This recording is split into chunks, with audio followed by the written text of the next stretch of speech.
जिथे पंजाबी सभ्याचार की गल होएगी उत्थे खलील औजला साहब का नाम आएगा। मेरे वड्डे भाई हमेशा साडे गुजरांवाले तो ये बिलोंग करते हैं जी। खलील औजला साहब अज के हवाले नाल तुसीं गलबात करोगे अज के दिन के हवाले नाल? राबानी साहब कौमां की जिंदगी दे विच त्यौहार वो त्यौहार जिहड़ी उन्हां दी धरती नाल उन्हां दी तारीख नाल जुड़े हुंदे ने वो कौमां नूं हलाशेरी दिंदे ने, एक जोश और जज्बा पैदा करते हैं और कुव्वत मज़ाहमत पैदा करते हैं। सादा अफसोस कि 74 साल तो पाकिस्तान बनने के बावजूद साढ़े पंजाबियों नूं ना उन्हां दा कल्चर ते ना उन्हां दी ज़बान दी गई।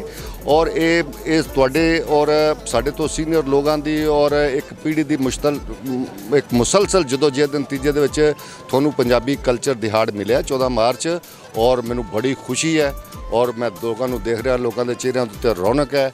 और मैं मौजूदा कास्तरों और सेक्ट्रीकल्चर नूं और पंजाबी प्रचार और रामसर जितनियां भी तहरीकां हैं इत्थे सारिਆਂ ਨੂੰ सलाम करना है कि इन्होंने जदोजहद की। तुसी लोग शामिल सो सफ़े अगली सफ़ च हो गए, तुसी लोग लड़ते रहे हो, असीं तुहानूं फॉलो करने वाले सां।